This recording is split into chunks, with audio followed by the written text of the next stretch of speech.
She came here in a certain circumstance and 2024 সালে গণ অভ্যুত্থানে ক্ষমতাচ্যুত হয়ে ভারতে পালিয়ে যান সাবেক প্রধানমন্ত্রী শেখ হাসিনা। 1 বছরের বেশি সময় ধরেই সেখানেই অবস্থান করছেন তিনি। এরই মধ্যে গেল 17 নভেম্বর জুলাই অভ্যুত্থানের সময় মানবতাবিরোধী অপরাধের দায়ে তার মৃত্যুদণ্ড ঘোষণা করে আন্তর্জাতিক অপরাধ ট্রাইব্যুনাল। এসব ঘটনার পর তার ভবিষ্যৎ রাজনৈতিক ও ব্যক্তিগত অবস্থান ঘিরে তৈরি হয়েছে নানা প্রশ্ন। এছাড়া মৃত্যুদণ্ডের সাজাপ্রাপ্ত আসামিকে কবে ফেরত পাঠাবে ভারত, তাও এখন বড় প্রশ্ন।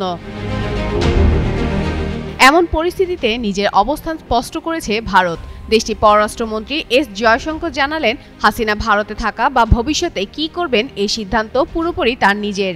হিন্দুস্তান টাইম লিডারশিপ সামিটে এনডিটিভির প্রধান নির্বাহী রাহুল কানওয়ালের প্রশ্নের জবাবে তিনি বলেন, হাসিনা যে পরিস্থিতির মুখে দেশ ছাড়তে বাধ্য হয়েছেন সেটি এখন তার সিদ্ধান্তকে প্রভাবিত করছে। শেষ সিদ্ধান্ত তাকে নিজেই নিতে হবে। জয়শঙ্করকে আরও প্রশ্ন করা হয়েছিল, হাসিনা চাইলে কি অনির্দিষ্টকাল ভারতে থাকতে পারবেন?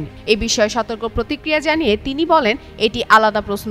তিনি যে পরিস্থিতিতে এখানে এসেছেন সেটাই আসল বিষয়। এরপর কি করবেন সেটা তারই বিবেচনা।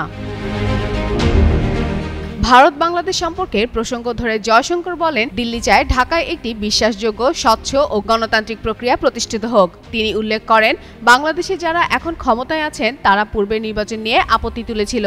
যদি মূল সমস্যা নির্বাচন হয় তবে সবার আগে একটি সুষ্ঠু নির্বাচন প্রয়োজন।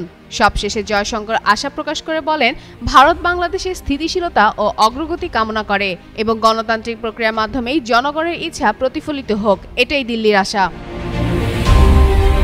ফাতেমা ফাতেহ জান, যুগান্তর নিউজ।